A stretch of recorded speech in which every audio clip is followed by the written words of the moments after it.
Alrighty, time for another episode of the Metallist. So in our recent episodes, we have talked about vocalists and drummers, and now, of course, guitar players, right? So again, we've got a list here and quite a few honorable mentions. The first three guys on this list are pretty much carved in stone. Then usually the rest of my list can vary, like I say, from day to day, just depending on what I'm kind of into on that particular day. All right, so let's go ahead and get started. Last time with the drummers, I started at the bottom of the list, and I kind of confused myself a little bit because I was jumping around a little bit. So I guess I'll start with the top of the list this time. All right, so my favorite guitar player of all time is Ritchie Blackmore. And people are probably like, okay, why Ritchie Blackmore? Well, first of all, I love Deep Purple. They're one of my cardinal pillars of rock and roll. If I haven't mentioned that before, my big four bands, I have like the big four of thrash. My personal big four bands are UFO, Deep Purple, Iron Maiden, and Thin Lizzy. So those are my boys. Okay. So you can be expecting a lot of people from those bands to be on this list. Ritchie to me is unique. A lot of it has to do with, I think a lot of his guitar playing is influenced by sort of Middle Eastern style music. I mean, he's even said like the riff from Pictures of Home he heard on a shortwave radio that came from like Bulgaria or Turkey or someplace like that. So there's sort of a lot of Middle Eastern vibe in a lot of his work. His guitar solos to me are very unique. I actually saw him doing hammer-ons about 6 years before Eddie Van Halen made it popular. Ritchie just didn't make a habit of it, but once again, and Ritchie to me has a certain, for lack of a better term, fury to his playing. It's very furious. It's kind of angry, It's very aggressive, but yet very melodic. I mean, the guy he's just something special, and most people think he's nuts. Most of your really good guitar players do tend to seem that way. Matter of fact, my second favorite guy is pretty much everybody thinks he's nuts as well. But we'll get to him in a minute. But yeah, like I said, if you want to, I mean, probably of my top 10 favorite guitar solos of all time, probably half of them are Ritchie Blackmore, and two of them he did on the same night. If you check out Made in Japan, the one night in Osaka, they played Highway Star and Child in Time, and the solos in those two are just amazing. Interestingly enough, like I didn't realize it until I got to see him actually play live, which wasn't until 1974. I'm like, not until 1974, but yeah, I was fortunate enough though to see the Mark III lineup with Coverdale and Hughes, and then of course the Mark II lineup did reunite in 1984, and then I got a chance to see them with Gillan and Glover. But once again, the interesting thing is like the Highway Star solo, all of a sudden it's just this like horrific noise I thought he was just doing with the tremolo bar, or the whammy bar, as some people like to call it, until you see him play it live, and it's like, oh, he's just grinding the guitar against his ass. Ritchie also can make interesting noises with the platform shoes. If you've ever seen the video for the Cal Jam in 1974, which was the Mark III lineup, during Space Trucking, it's like, Ritchie just lays the guitar on the ground and he's playing it with his platforms. And it still sounds good. Figure it out. That was the night he tried to blow the whole band up, put a little too much petrol into his amplifier, had his roadie touch it off, and Ian Pace said he was actually blown back off the drums from the impact of that. So if you haven't seen the Cal Jam video, check it out. It's pretty amazing and a little dangerous. And that was the other thing about Ritchie. His playing always kind of seemed dangerous. And it wasn't always the same thing. I mean, he was not what you would call necessarily I don't want to say not a rehearsed guitar player, but somebody that wasn't going to play a solo for you note for note.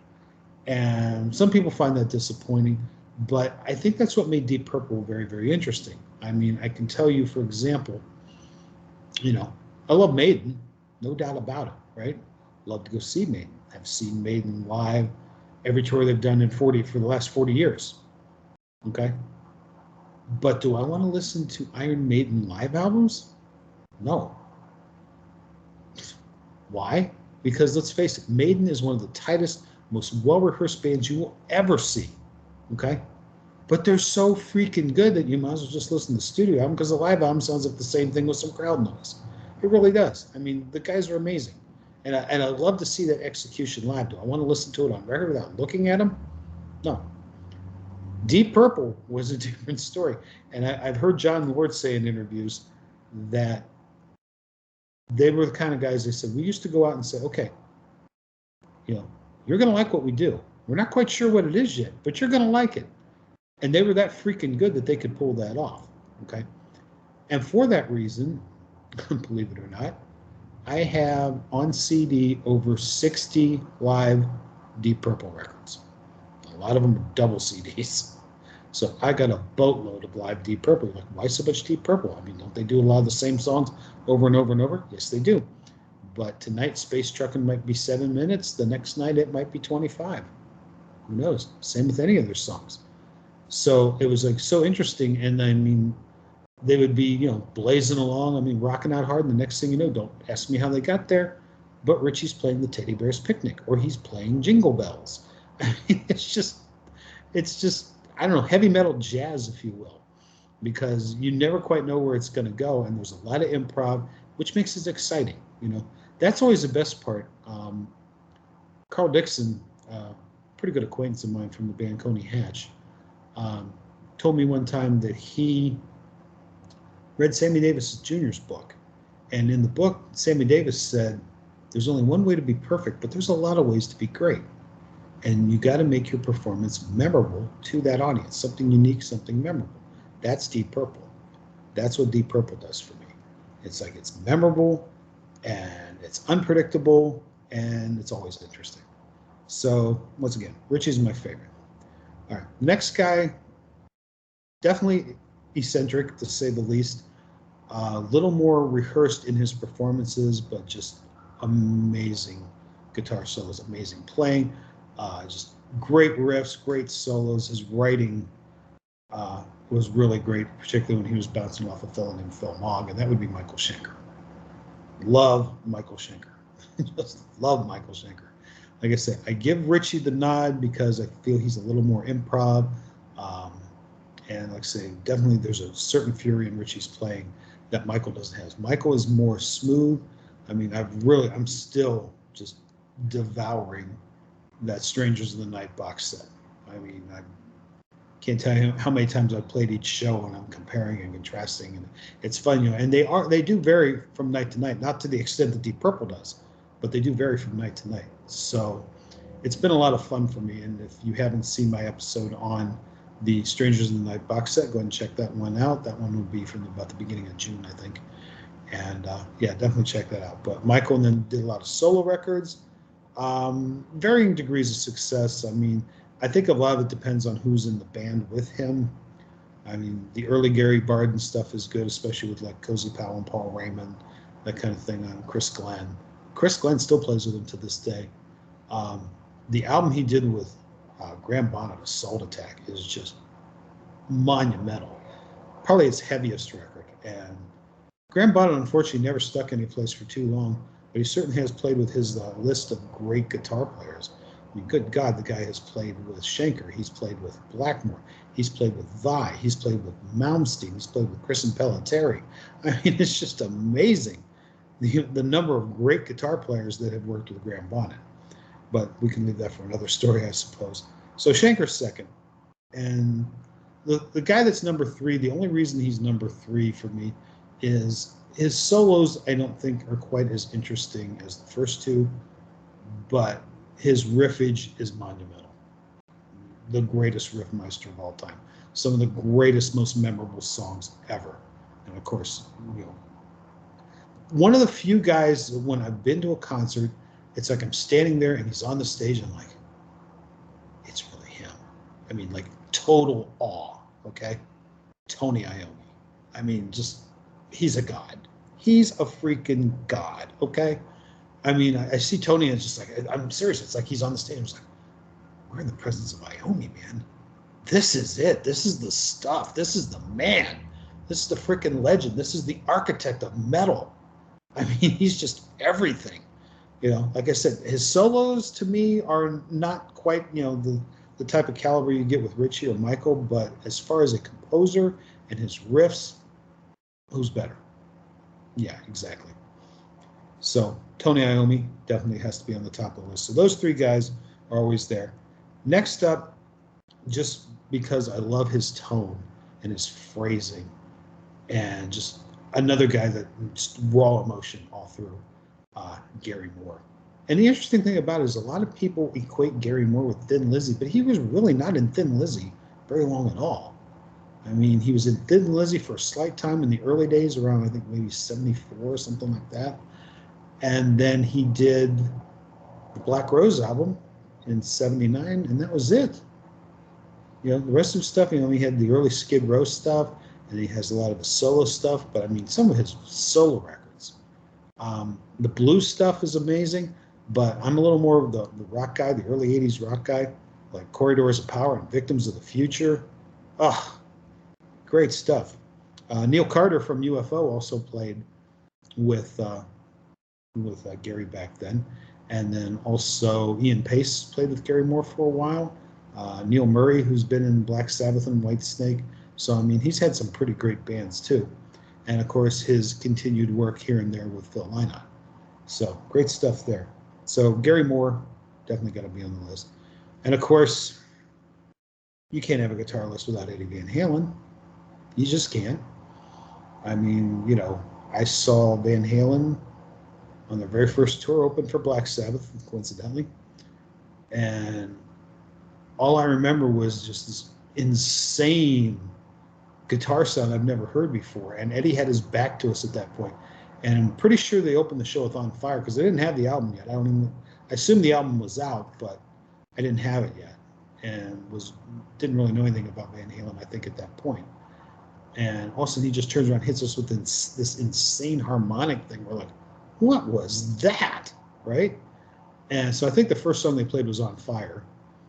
And I mean, for a band that was the opening act, you're like going, what is going on? I mean, this gargantuan drum set, this drum riser, this huge drum riser. You got Roth flying off the thing. His legs are going straight out on each side. Like, wow, what's going on here? You know? So yeah, it was quite a pleasant shock, to say the least.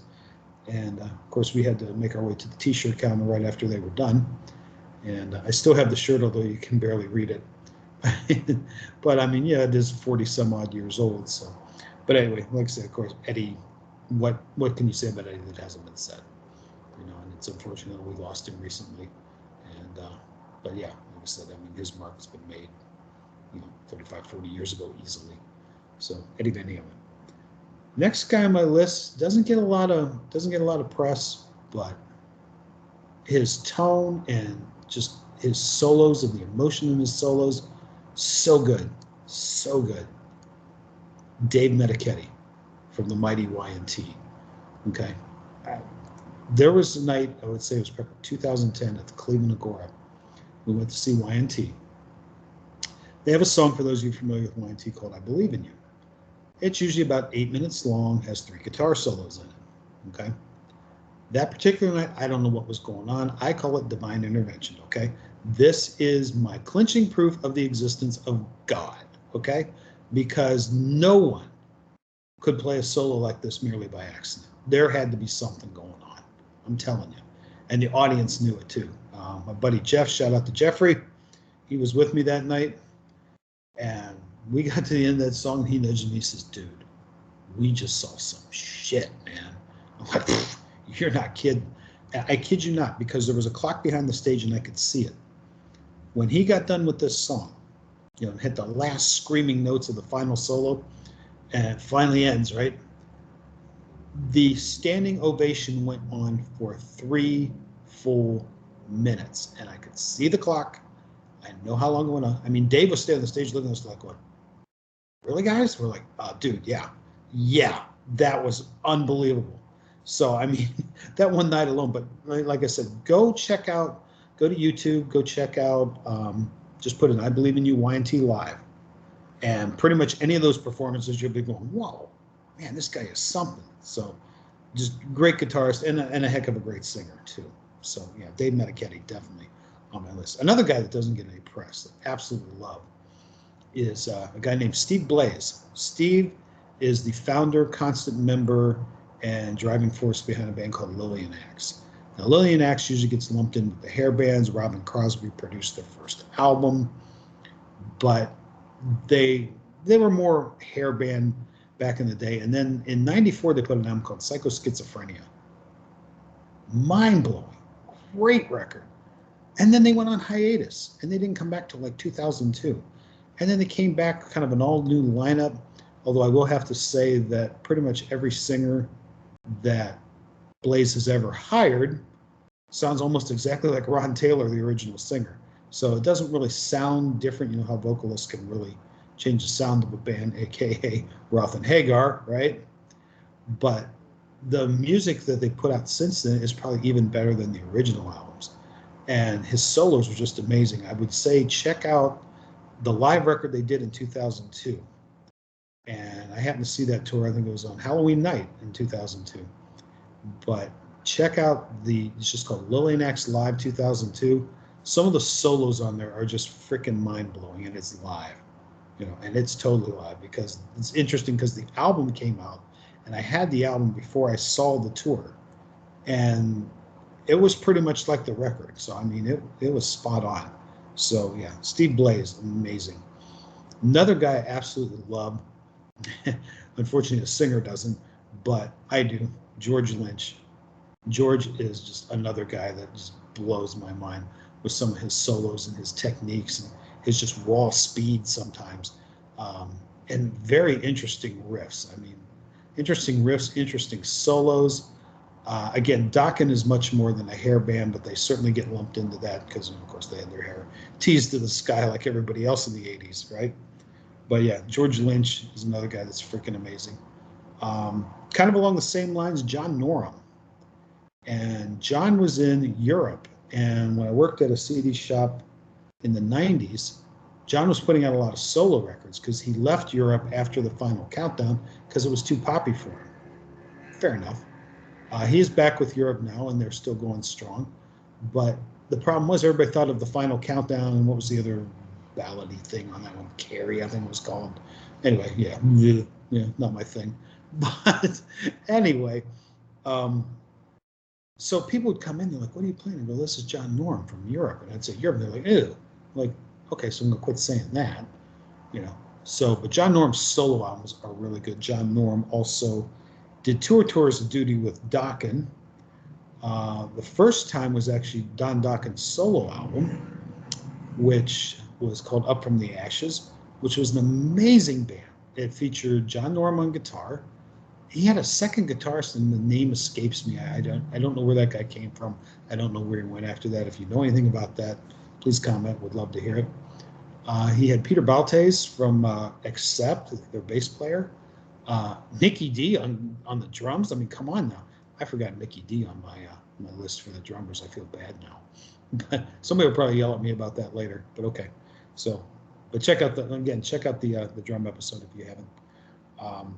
So yeah, John did a tour with him then, and then he did another tour later for another actual quote-unquote Dokken album, and that album just didn't quite hit the mark for some reason. I don't even remember what it's called anymore. I could picture the cover. I think it was Long Way Home. Might have been called about 2002, somewhere in there. But yeah, the album he did Up From the Ashes as a Don Dokken record, check that out. That's some good stuff. Check out his solo stuff. And quite frankly, the first two Europe albums, Terror, something fierce. I would say John is very much a sort of Michael Schenker kind of player. So, I certainly like him for that. But it's pretty obvious that one of his heroes was Phil Lynott, because most of his solo records have a Thin Lizzy cover on in one form or another, and they're very good. He does really good Lizzy covers. So check out John Norum for sure. The other guy needs next guy, and the 10th guy on my list, he needs no introduction. Brian May, come on. I mean, Brian made his own guitar, right? And he made his own effects system. I think it was called some kind of ring modulator or something. I think there's a name for it. I think you can buy a Brian May pedal. I'm not a guitarist, so I don't know, but I'm thinking you can. I know you can buy a copy of his guitar, I think made by Guild. But, I mean, you always know it's Brian May, a very unique sound. So, just for that alone, and of course, Queen, come on, you know, Brian May's got to be on my list. So I have a bunch of honorable mentions. I'll run through those real quick. Adrian Smith. The main guitar players usually don't get a lot of accolades either. Adrian is actually my favorite of the three current guitar players, I guess I should say.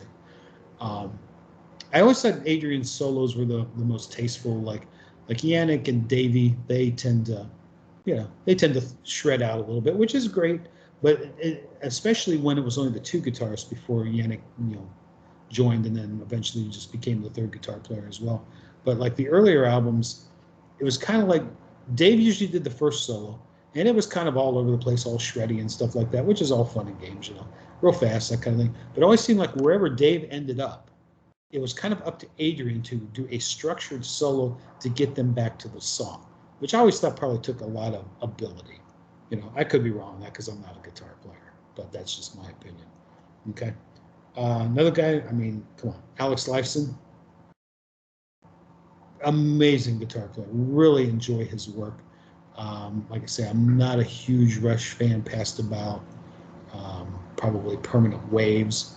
I don't dislike Moving Pictures, I just heard it too much. But a lot of his early work and a lot of acoustic work that he did and stuff like that, very, very cool. So yeah, Alex Lifeson, definitely honorable mention there. And of course, I mentioned Thin Lizzy. Let's talk about a couple more of their guitar players. Like I said, Gary Moore wasn't that long, but Scott Gorham was. And Scott Gorham is another guy that doesn't get a lot of credit because he was always paired with, a really great guitar player. Another one being Brian Robertson. That's another guy. John Sykes. I originally heard John in the Tigers of Pantang. And then, of course, he was in Thin Lizzy for a little bit. And then he had his band Blue Murder. Okay. Loved all that stuff. But John doesn't do a whole lot of stuff. He hasn't done much since Blue Murder. He keeps threatening to do stuff, but it doesn't seem to happen. And then, of course, Glenn Tipton, another guitar player that I think always did tasteful solos. Again, I think KK was a little more the sort of the wilder, shreddier kind of guy. And I think Tipton was a little more melodic and structured in his solos, which I guess that's what I tend to like for the most part, except for G. Blackmore, of course. Okay. And then who else? Geez. So yeah, Scott Gorham. So all my Lizzy boys, right? Here's kind of a left turn one here. Elliot Easton, the guitar player from the Cars. Okay. You're kind of going, what? Cars? Yeah. Well, first of all, I love the Cars. I admit it. I guess I could have even put them on my guilty pleasures list, but if you haven't seen that video, check that one out. But again, Elliot Easton, very tasteful solos. Always very tasteful, always fit the songs really well. Nice structure, just spot on. And great live, too. I saw him play live several times, and the solos were always tasteful. Very nice. So had to have him on the list here. Steve Howe is just another monster. I saw Steve when he did... Well, I've seen Yes several times, but I saw Steve when he did a project with Steve Hackett under the name GTR, I want to say about 86. We actually went to a GTR show, and the coolest part about the show was the opening band was Steve Hackett and Steve Howe playing acoustic together, which was very cool. I think it actually outdid the GTR show myself. But during that time, Steve Howe had a tune on there called Sketches in the Sun. It was a little instrumental thing on the GTR album. And when he played it live, it was interesting. It was like he was using the lower strings as kind of a rhythm part, and then he was playing a lead with the higher strings. The guy was doing a duet by himself. So he was up here, he's like playing here, and he was taking this finger and like playing leads while I can't even describe it, But it was just beyond belief. It was so cool. So I have to mention Steve Howe.